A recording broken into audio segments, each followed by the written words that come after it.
lawmarketing.com. And I'm very pleased to have you join us for this webinar today. We're talking about how to get quoted in the media. Before we officially jump in and get started, I'd like to just thank our webinar sponsor here today, which is the Rainmaker Retreat. I'm sure many of you have already heard of the Rainmaker Retreat, and if you haven't, you need to learn some more about this. The Rainmaker Retreat is a 2-day boot camp, and these are events that are held all throughout the United States, and specifically for attorneys on how they can become rainmakers and build the practice of their dreams. So you can find out more information at lawmarketing.com/Rainmaker Retreat, and you'll see that there are quite a few upcoming events coming up just in the remainder of this year alone, and of course they have events all throughout 2015 coming as well. So thanks to the Rainmaker Retreat for helping us with this webinar here today. Jana, I'm going to go ahead and change the presentation so that you can take the reins over. Thank you. You're welcome. And then let me just do a quick introduction, and we will jump into our session here today. All right. So again, I want to welcome you all to our session. As I mentioned, Jana is our guest speaker here today, and she knows what it takes to attract the media's attention. She's spent over 30 years working in public relations, of which media relations is just one component. And she's been providing strategic advice and tactical implementation to lawyers and law firms since 1993. So that's quite some time. Back in 2004, Jana launched the First Principles Communication, a full-service public relations agency, and she's now the co-founder of the Legal A Team, which launched actually just earlier this year, together with other marketing, business development, and coaching and training professionals. So at Legal A Team, it's a boutique agency for smaller law firms and mid-market firms, giving them access to big firm marketing support. So Jana, I'm really looking forward to our session here today because I know that getting quoted in the media, any kind of media attention, is a soft spot for anybody, but attorneys as well, and that it's tough to get. They can, I think, sometimes be maybe a little intimidating and possibly a little standoffish. And so this is a great opportunity for us to learn some tips that you can share with us on how people can get quoted in the media. As I mentioned earlier, I wanted to make sure that everybody knows that I'm happy to field any questions that you have. So if you can post them in the questions area throughout the session, I'll do my best to ask Jana. And I just want to do one more sound check and screen check before we jump into Jana's information here, just to make sure that you can now see her screen okay. So if you could just give me a thumbs up or it all sounds good in the questions area, that would be great. And then we'll know that we're good to go. Let's see, all good. Awesome. All right. So Jana, let's jump in. Tell us, how do we get quoted in the media on a shoestring budget? Okay, well, thanks, Cindy. Thanks for the great intro. Hello, everyone. My name is Jana Schilder, and for the next hour or so, I'm going to be talking to you about how to get quoted in the media. That's me on the right. I was the second director of marketing at McCarthy Tétrault, one of Canada's largest law firms. And currently, I have clients in family law, criminal law, wills and estates, and I also work for a paralegal firm. So those are a little bit about my credentials. Legal A Team, as Cindy just mentioned, we are a boutique agency that we have just basically co-founded over the summer. In the middle of July we launched, and I have business partners in Orlando, a lady by the name of Roberta Montafia. Some of you may have heard of her. She has certainly got quite a reputation in terms of what she has done with her career. She was the former Global Chief Marketing Officer for Baker & McKenzie. She was also the first marketing director for Applebee's, Applebee's being one of Bermuda's largest law firms. And she was a former president of the Legal Marketing Association, the LMA. The other partner that works with me at the Legal A Team is a legal coach and business development trainer, Gary Mitchell, and he is actually based on Cindy's neck of the woods in Vancouver. So the value proposition that we're putting forward is that we provide big firm marketing support targeted specifically for medium and smaller law firms. So, media relations, what is it? Media relations is quite straightforward. It's helping reporters, editors, and producers in television and radio tell stories to their audiences. Media relations, from my standpoint, is a joint venture between reporters and business people, and it's brokered by public relations or media relations professionals like myself. Public relations and media relations, the two, are much more art than science.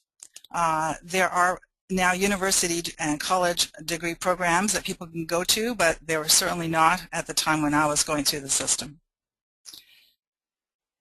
Public relations and media relations, by extension, have 4 goals.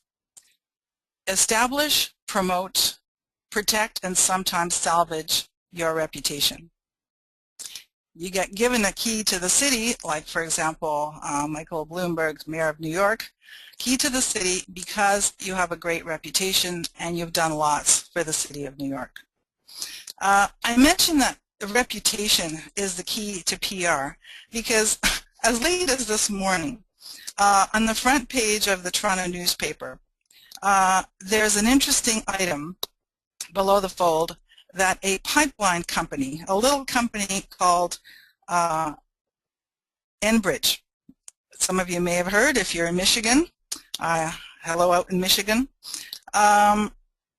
Enbridge has now launched a branding and advertising campaign, and I'm now quoting from the front page of the paper, to increase its positive reputation and that of the industry as a whole. I respectfully submit that that is not a good use of their time or their resources. 3 key points about reputation. Reputation is what others say about you. You can't buy it with advertising, marketing, or branding dollars, as Enbridge just decided to throw a pot full of money at. Reputation must be earned. Reputation must be earned from the standpoint of what you do, how you treat your clients, how you treat your associates, what are you doing for the legal profession, are you doing anything for your community, do you do things like, you know, support the Little League team, do you support charities, are you involved in the arts, those types of things. So reputation is key, and it's got to be earned. John, I just want to pause on that, actually, if you don't mind going back to that slide, because Not I think that sometimes we don't always think about some of those examples that you just shared, the involvement in the community and some of those other things that really support the reputation of an attorney. So I don't know if you're going to be going into some more of those kind of examples throughout the PowerPoint here today or the webinar today, but that might be something that we could expand on a little bit, because I think sometimes we forget that those things do really support our reputation long term. Everything that a lawyer and a law practice does speaks. It says either one thing or another, but it speaks. So anytime you can get quoted in the media, in my book, that's a good thing, because at a minimum, you're standing up for the profession, for the industry, for your law firm, for yourself. You're arguing a point. So all those things are, for me, part of reputation. And I think the good news story is that lawyers have a real history going back decades, if not hundreds of years, of advocacy. And this is definitely part of it.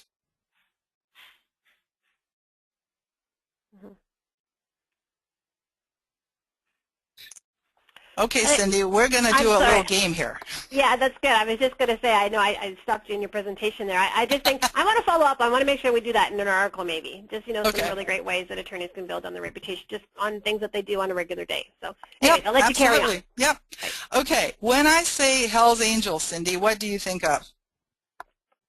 The media. Okay, so when we say Hell's Angels, we think of the biker culture. We think of tattoos. We think of outlaws. We think of guns. We think of illicit activities. That is their reputation. For better or for worse, that's what they stand for. Okay, Facebook. We don't have to do all of these, but you get my point. Facebook has a certain reputation, right? Mike Zuckerberg, genius. General Motors, well, they're undergoing some very interesting stuff right now with the ignition issues that they have. And the numbers for that particular lawsuit seem to be climbing in terms of the number that were actually killed as a result of that faulty ignition switch. Apple, right? Genius company, innovative products, true marketers. So everything that you do, everything, this is the point of the slide, everyone has a reputation one way or another. And my plea is take charge of your reputation and steer it in the direction that you want to go. Here are some benefits, 4 benefits of media relations. And they're broken down by current clients, past clients, prospects, and your peers. So when you do positive media relations, it cements in the minds of your current clients that they have selected the right lawyer. They just put a great big green check mark in that box saying, yeah, that's great. Past clients, well, maybe they're not sending you checks anymore, but they become what I call recommenders. So even if they're not your clients anymore, they still have power to sway and to steer people your way, and that's great. Prospects, those people who maybe are sitting on the fence, they don't know if they should hire you or somebody else. When you publish articles or when you're quoted in the media, it encourages those prospects, those fence sitters, to take another look at you, and that's great too. And peers, for those of you who have law practices that rely heavily or entirely on referrals, standing up for the profession, all things being equal, I mean, if I had my druthers and I was going to send work to someone who was standing up for the profession and someone who was quiet as a church mouse, I would pick someone who was standing up for the profession. Mm-hmm. Or we can put it this way. No one watches television, radio, listens to the radio, reads websites, magazine, and so forth for the advertising. That little remote control there is public enemy number 1. We've been living with that little gizmo for about 20 years now. We didn't always live with it, but we use the opportunity of ads to do what? To fill up the dishwasher, to let the dog out, make popcorn, check email, but we're not around. So that's the problem with advertising. And all those editorial opportunities, those TV spots, the news, news programming, news chat, etc., all those opportunities are actually engineered by public relations and media relations. Here's another interesting comparison. 50% of advertising is waste. So media relations in comparison, in terms of either hiring a PR person like myself or doing it yourself, is way more cost effective. Mm-hmm. And it's not just the cost of hiring a practitioner. It's the fact that you're getting quoted. You're getting that editorial coverage as opposed to the advertising buy, and there's a C that's in between them.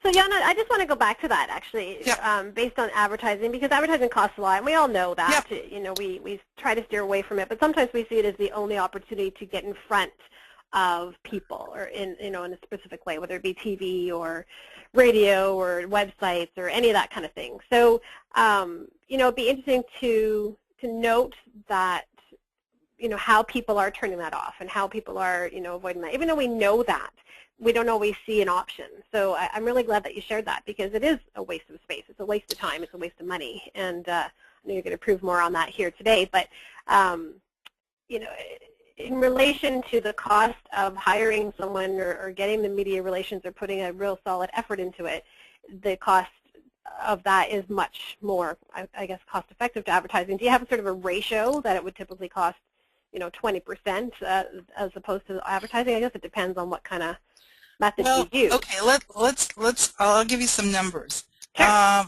Full page one-time insertion into Canada's national newspaper, the Globe and Mail. One-time insertion is somewhere in the ballpark of $75,000. Wow. For that, you can get a Cadillac public relations program. You can get a practitioner to do that for you for the full year You can probably get for that for 10 or 15,000 less on contract, right? If you want to hire that person, you can definitely hire that person, have that person on staff. But those are some of the numbers that you're talking about.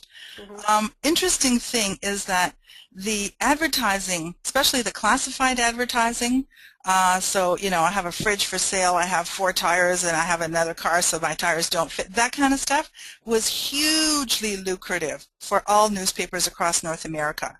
And what happened? The newspapers were not paying attention, and what disruptors, there were 2, Kijiji and Craigslist, right? They took all that business away. You don't need to pay for that. Whatever you have to sell, get rid of, unclutter your house, you can just get that. So it decimated the advertising industry, and as a result, newspapers all across North America are hurting. I mean, a number have folded. And this is why. No one's figured out the magic formula. They give away free memberships, they give away free pages, all this great news, but the problem is that it costs. If you look at any model across North America, any network, whether that's NBC, ABC, Fox, whatever have you, news costs, and news was always cost side, and then all of the other sitcoms, comedies, reality, whatever, that was the profit side, right? That's what would offset news. But that model is definitely broken. Okay, let's go on here. In terms of our media relations track record at the Legal Aid team, I point you to these two links. For one particular client, we have been averaging for 2011, 2012, and 2013, and we're definitely on track for 2014 as well. This is a family law client. We are now averaging 40 media hits for this client a year. A media hit, we consider either the client was interviewed for either a 2, 4, 8-minute piece. We've got a couple of times where we've had a client in for a whole hour. So that's that particular client. Similar results, 25 plus media hits annually for another client. This was a business law firm whose strengths are particularly construction law, labor, and condominium law. Okay. Moving along, this is where my presentation, where the rubber meets the road, so to speak. How reporters and editors think. Every day, producers, editors in major news networks ask themselves this question: how can we do this story that makes the most sense, is the most interesting, the most informative, and the most entertaining for our readers? So I've highlighted those 4 elements which are key. You've got to have content, you've got to have interest, entertainment value, and you've got to have logic. You've got to have those 4. So every day they are finding questions and issues that connect with the average citizen.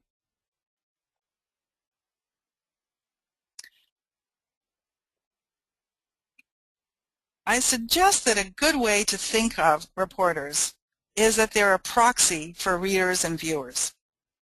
So in other words, the reporter has the ability to ask questions that the readers and viewers would likely be asking. And sometimes these questions are very pointed questions, and sometimes these questions are rude questions, but they are really a proxy for that. All reporters that I know are highly competitive. They're looking for the scoop. The scoop is the story that only that particular newspaper, magazine, or TV station has. No one else has it, so that is a scoop. All reporters that I know have huge networks of sources. They have hundreds of people who they can call for quotes and comment and insight. They all take great pride in their work. In other words, every time you see a reporter, at the end of the piece, they'll say, this is so-and-so for such and such a network. That is their signature. And same every time you see a newspaper article or a magazine article, they sign their work. They take great pride in that. In 2014, they file stories all day long. In the past, they used to file stories for electronic, so for the 6 p.m. news, all footage had to be in the network by 4 p.m. That's all gone by the wayside. Technology has progressed to the point that they file stories, both print and footage, all day long. And reporters, as you might suspect, are always under deadline. The average reporter anywhere in North America receives 500 plus news releases or direct emails a day. So they never get to the bottom of the email box. If you think you have volume, these guys have it in spades. Everyone wants attention. Everyone wants to get quoted. Frequently when they're working on stories, they won't answer their phones unless the call has got to do with the story that they're working on right then, right there. They're in the moment. And a last point that is really handy to know is that most working reporters have a love and hate relationship with their editors. Why is this? Several reasons. The editor at the end of the day is the one who decides if a story runs or does not run, depending on what else comes into the newsroom that day. The editor is the one who writes the headline. So frequently there'll be a disconnect. The editor won't read to the bottom of the story. There'll be a disconnect. The headline won't quite reflect what's in the content of the story. Or the editor will chop half the story if it's a print story, and there just isn't space. So that bear in mind that there's a love and hate relationship, and that is important to know. It explains some things that are in the background. Okay, let's take a look at the types of journalists, because they're not all created equal. Generalist reporters. These would be reporters that work on magazines, large magazines like Time, Newsweek, that kind of stuff. Generalists. Investigative reporters that are assigned to a particular trend, pattern, problem, and they would work on that story for weeks, if not months. Feature writers are hugely popular. Everyone wants a huge feature about themselves. Who would not?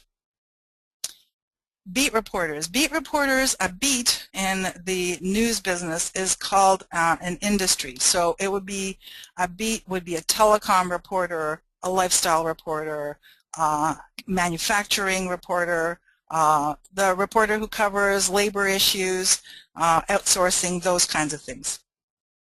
Columnists. Now, here's an interesting thing. Columnists are paid to have opinions and are paid to keep on top of current trends and what readers and viewers, everyday citizens, are thinking. So columnists sometimes write about things, and sometimes you can get mentioned by a columnist. That's all good. But they're paid to have opinions, and they will come down on one side or the other. Editorial board writers. These are the people who would write a editorial that is it doesn't have a byline, but it will say, and it will basically be the collective opinion of a news organization, whether that's the New York Times or the Wall Street Journal. That's the editorial stuff. And then for television, we've got anchors and hosts, reporters, analysts, and a number of other players. Okay, so how do you get quoted? There's two opportunities at hand that you might want to think about. Reactive is when news breaks, reporters, editors, and producers are looking for requests. So they'll do a comb through their current contacts. Does anyone have any sources for this particular issue? Do you know someone? So that call will go out into the newsroom, and then they'll send out a flurry of emails and a flurry of phone calls. They're looking for comment. Sometimes you get lucky. Sometimes you could be the recipient of one of those. If you have a high enough profile, in other words, you've been working actively on your reputation in the media, it's likely that you will get a call. Proactively, you can also suggest a number of stories to the media that you think are useful, and we in the business of public relations call this the pitch. In PR, we share a lot of stuff with baseball. We share a lot of terminology. So the pitch is, here's a story idea. We think it relates to your readers and viewers in this, this, and this way. What do you think? That is basically a pitch. When we talk about the media, Here I've put up a bunch of logos. We've got, you know, the American Bar Association and Wall Street Journal and Fox and whatever have you. The media are an aggregate, except when you actually take a look at them, there are many categories of media, and this is what's important.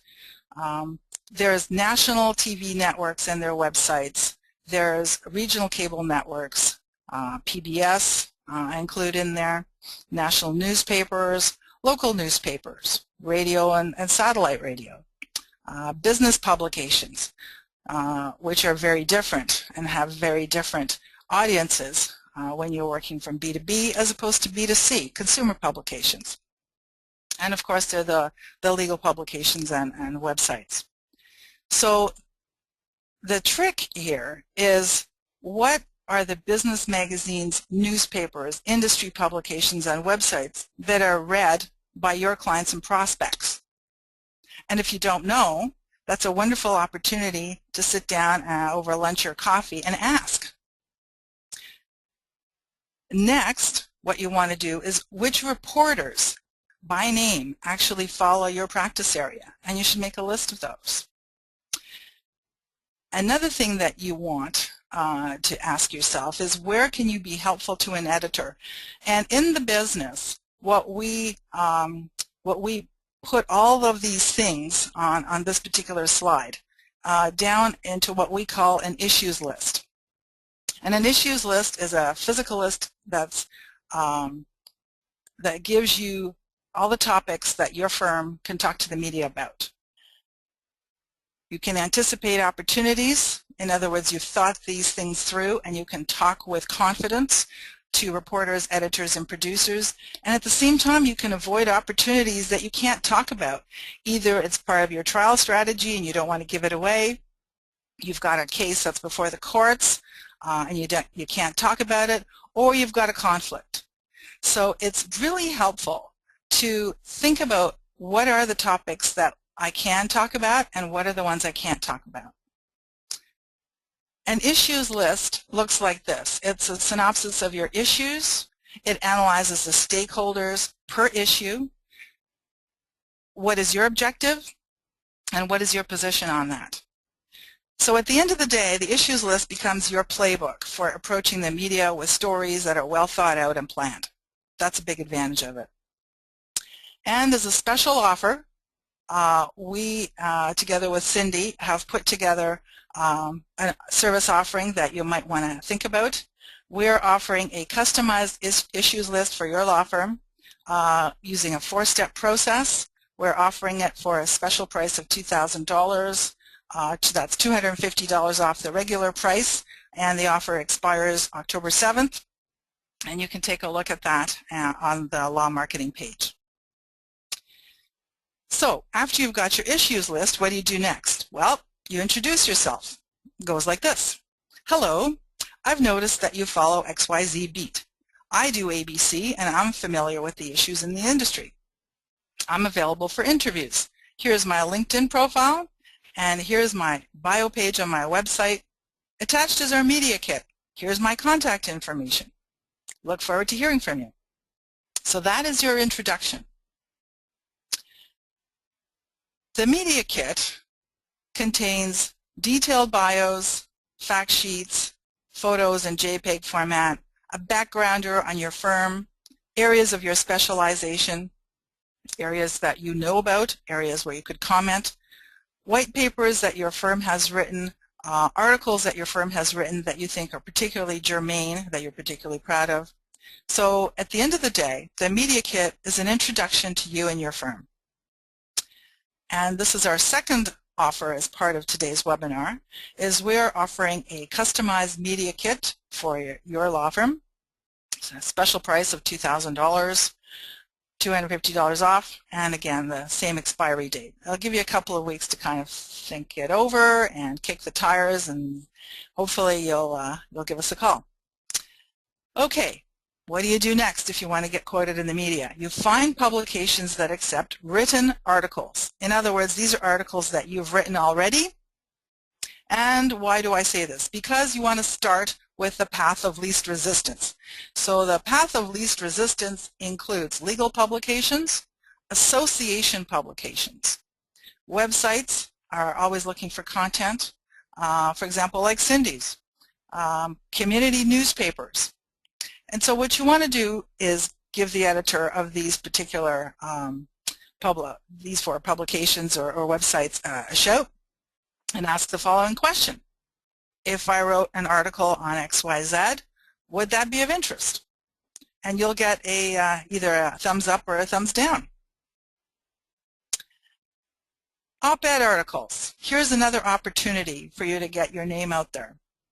Op-ed articles, obviously, they stand for opposite the editorial. The editorial I was speaking of a couple of slides ago, which is the newspaper takes a position on a number of given issues. This is the opposite of that, altering viewpoints or at least insight that the vast majority of readers and viewers don't have.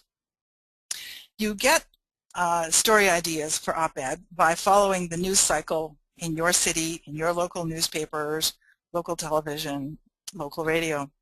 And if you see an opportunity to add your voice to a public debate, I strongly encourage you to write an op-ed piece. These you basically send in. You don't ask permission. You just send it in. If you're not able to place it with a paper, you can definitely place it a number of websites that are still looking for content, and it will not go to waste, I promise you. In the op-ed article realm, sometimes what you're able to do is re-vector an op-ed into what we call in public relations a service piece. This particular op-ed that you see before you resulted from a former condo manager in Toronto who perpetrated a $20 million fraud on several condo associations and ran off with the money back to Pakistan. So my client, being an expert in condo law, wrote a piece that was published by the largest circulation daily in Toronto and in the country, actually, circulation of about 500,000. And he wrote it from the standpoint of how do you prevent this kind of thing from happening in your condo association. So he basically scoped out a number of points. Letters to the editor. Here's another opportunity to get published. These are quick hits. Yes, that's true. But the letters to the editor page are all extremely well read all across North America. And you have to remember that this was a key point before we had social media. So before we had that two-way mechanism and that two-way instant feedback of things like LinkedIn and Twitter and Facebook. Letters are published in both the hard copy newspapers and magazines and their respective websites. To be successful, here's some things you should note. You have to be concise and you have to be fast. So the analogy I always like to throw out there is when someone asks you what time it is, don't start with a history of timekeeping, is get to the point. Word count for these. Definitely you have to write tight, 150 to 200 words, which is not a lot. The things that the editor who pays attention to, who decides which letter goes in and which letter gets passed over, is they love interesting word choices and clever turns of phrase. So those are two of the right answers if you want to get a letter to the editor published. And they do check. So you must include your contact information, your email, and your phone number. They don't like anonymous letters. Those never make it. Here's a one that was published just this year on the high price of justice. That was an editorial that ran in the Globe and Mail. So a client said, been a divorce lawyer for 20 years. In the middle, I've highlighted over here, is courts are notoriously process-driven. So that I knew that that editor would like that. And as a last item in this particular letter to the editor, my client said, Canadians should demand new laws and rules to cut time and paperwork and therefore costs. So it's taking a position. Editors like that. They'll like businessmen, including lawyers and business people, to stand up. Okay, the gentleman you see in the middle here is Ray Mikkola from Palo Alto, who wrote that opinion piece, that op-ed piece in the Toronto Star. So moving right along here, community access television. Things like local talk shows, business shows, and entertainment shows are all great opportunities to get your feet wet.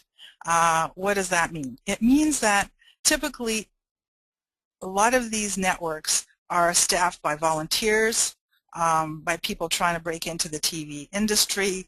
They're staffed by students who are trying to get in a co-op placement, things of this nature. So the questions are not too hard, and it's a great opportunity to get a professionally produced segment that you can get a link to later and put up on your website and put up on Twitter and so forth in your LinkedIn page. So that's a great use of community access television. Here's another one. This is the Family Law Client I was speaking of earlier. This happens to be a show that is a community access show. He was on there for a whole hour talking about the ins and outs of separation and divorce in Canada. Radio, point 6, radio and satellite radio. There are literally hundreds of programs in many categories, all looking for guests for news, talk, family, health, entertainment, business. And I've given you the link. You can have a handy look at this PDF from SiriusXM. All of these you can get a hold of the producers for the show and do a pitch. I have an idea. Here's my idea. What do you think? Okay, radio has some distinct advantages. You don't have to dress well. You don't have to put on a suit and tie. You can show up in your sweatpants and sneakers if you like. They don't make any value judgments. There's relatively little advanced prep. You can call in on a landline. They tend to prefer landlines simply because cell phones and radio are still fairly spotty. And one of the things they look for is when they do book you on radio is your ability to tell stories. That is paramount. Tell stories. And the two tools that you have at your disposal are your voice and your content. And if we're to remember some research that was done in the 60s by a guy called Albert Mehrabian, voice represents about 37% of your message. So voice is extremely important. There was a wonderful interview that Tom Hanks did during the work he did for the voiceover for Toy Story, where he said, basically, I have done a lot of roles, but this was one of the hardest things I've ever done because I didn't have it wasn't me physically. It was just me in the sound booth, and what they wanted me to do is be this character Woody. And I've never done anything as difficult in my life as do a voiceover. So that is a challenge, but there's definitely also huge benefits. Sound bites. Okay, this guy, Mr. Stewart. Sound bites. When you're thinking of sound bites, reporters, editors, especially on TV, they just love sound bites. So when you're thinking of constructing them, keep a sheet handy. When you're thinking of some sound bites that you might be interviewed for, it's a good idea. Bounce them off other people, work on them, sweat them.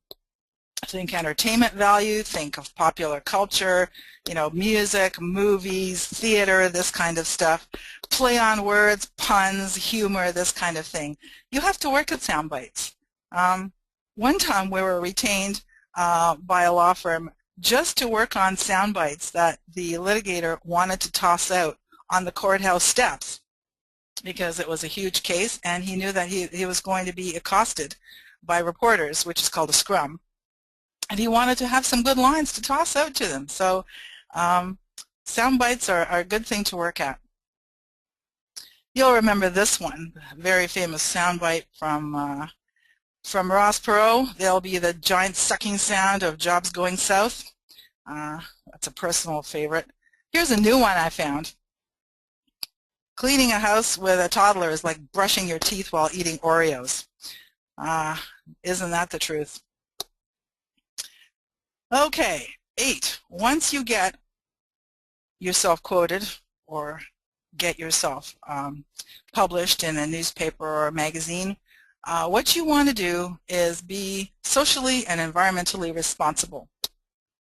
What you want to do is recycle and reduce and reuse all your media hits, and you want to send them to clients and to send them to prospects and to your referral sources.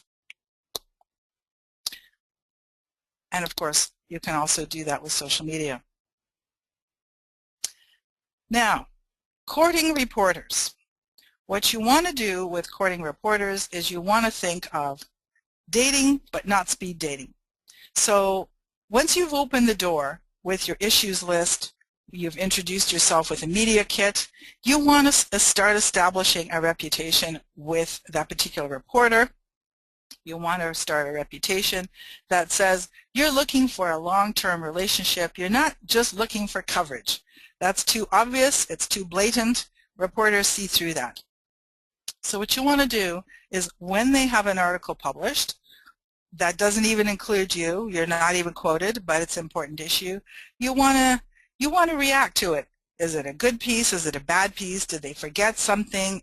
Do you have another source that would be useful for them to talk to next time they revisit that topic? You want to keep feeding them this kind of information. So you want to send them useful, interesting, and quirky things. Reporters like quirky things. They relate a lot to that. And you want to connect them with other useful resources. So don't think of the glass as half empty. Think of the glass as half full. You cannot possibly be quoted or interviewed all the time, every day. It's not going to happen. The only guy who gets that is Obama, and that's because he's president. Everyone else has to take a turn. So it's cyclical. There is times when you're going to be in the media, and there's times that are going to be quiet. But once again, the important thing on this slide is that you have to think dating, but not speed dating. So, questions to ask yourself. Do you have the reputation you want with clients, prospects, and other lawyers? And a backwards way of asking the same thing is, do you bristle when your competitors are interviewed instead of you? Do you kind of kick yourself and say, dang, that should have been me. I know more about that. And 3, what would increased reputation be worth to you and your law firm?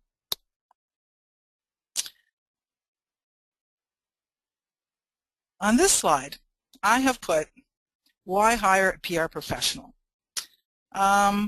There's 4 reasons, at least. We know how reporters, editors, and producers think. We're aware of patterns and trends. We kind of use the Wayne Gretzky, we know where the puck is going analogy. We do that a lot because we've seen a lot of the same things in the past. So it's useful if you are thinking of hiring a media relations professional to help you out, to get someone who's been around the block. It really does help. We also know what's a story and what's not a story. And typically, sometimes when I have clients who say, well, you know, how come there isn't any coverage? I say the news hole is very small. There is no blank space waiting in any magazine or newspaper saying, you didn't return our calls, therefore we're running blank space. It doesn't happen like that. Another reason is we know how to reach journalists, and we know how to sell a story idea. The track record that that I spoke of earlier, you know, 40 media hits for a 12 lawyer family law firm, I think is pretty terrific. By the same token, 25 media hits with a pool of about half of the business law firm's lawyers, I think that's pretty great too. And we just pitch. We just pitch a lot. We pitch constantly, and not everything is accepted by the media, but a lot is. So that's it for me. I'm going to, at this point, hand it back to you, and thanks, Cindy, very, very much for this opportunity. I think things of this nature, webinars like this, are hugely important. When I got into this business 20 years ago, there were not tools and education like this to avail yourself of, and so lots of kudos to you, Cindy, and to Law Marketing. Thank you very much, and I hope you'll visit our website and give us a shout. Great, Jana, that was fantastic. I know we have a few more minutes left available in our webinar session here, so I want to open up the lines here just to ask if anyone has any questions. Please feel free to throw them in the question area, and I will ask Jana here. We are recording, so we want to keep it crisp and clean. So if you want to throw your question into the platform here, that would be great. I do have one here, Jana, that came in early on, but I think you may have answered, but I'm going to ask anyhow. Fire away. In your opinion, what, if any, is the most effective form of mainstream advertising for attorneys and law firms? Mainstream advertising? Mm-hmm. Okay, without knowing as to what the law firm does, I would encourage you to go back to the middle slide, the middle portion of my presentation, and ask yourself the same questions. She said labor and employment. Labor and employment. Okay. Mm-hmm. There are labor and employment magazines, and I would take a look at your practice and say, okay, who are my clients? What do they read? Who do they listen to? Radio, television. Where should I put? You should put your advertising dollars in the same place, basically, as you would construct your issues list. That would be my suggestion. I would do very narrow targeting. I would not do broadcast. I would not do the shotgun approach. I would do the rifle approach. Okay, great. Thank you. Said thank you. Great, and I just want to go back because we went through that information really quickly, Jana. The link for any of you that are interested in taking Jana up on her offers of the issues list, and what was the other one, Jana? I've forgotten, I'm sorry. The issues list and the media kit. That's right. And and the two offers are on the same page. So once you get to the same page, you'll see the two offers, and hopefully you'll consider them, and you'll give us a shout. Great. And those, just to remind you, and I'll send this out in an email as well if you're interested in checking those out, we just created a redirect that goes to the page, so it's simple here to share via audio. It's lawmarketing.com/media packages. So lawmarketing.com/media packages is where you'll get that information. And of course, if you have any questions, Jana would be happy to help you. I'm not seeing any other questions. I just want to open up one more time if anyone has anything else that they'd like to ask. Someone did ask if you'll get copies of the presentation. Yes, I will be including that with the recording that will go out tomorrow. And if there's any other questions, please feel free to throw them into the question area at this time. If not, you know, Jana, I just want to say thank you because you covered a lot of information really quickly there. I was concerned that we might be needing a little bit of extra time, but you went really quickly and really great, solid information. As far as attorneys doing this on their own, do you have any tips for them? Because this, you know, there's barely enough time to do any marketing as it is on a regular day, you know, with clients and appointments and meetings and everything else. So any sort of words of wisdom of maybe the place to start right now that, you know, if they do a little bit on their own and then maybe connect with someone like yourself, or anything to just kind of get them off their feet? I would encourage them to go back to the slide that said the path of least resistance. Mm-hmm. So I would encourage them to go through industry publications, association publications, websites like yours. Those are always looking for content, so you can always place those articles. So they won't go to waste. Maybe you won't get it in a magazine, not the one you wanted, but eventually it will turn itself around.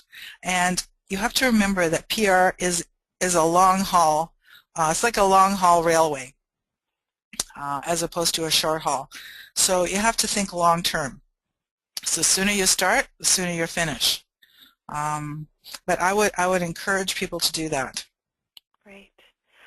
Well, Jana, I don't have any other questions that have come in, so at this time I want to say thank you once again for joining us, and as I mentioned, the recording will be sent out to you.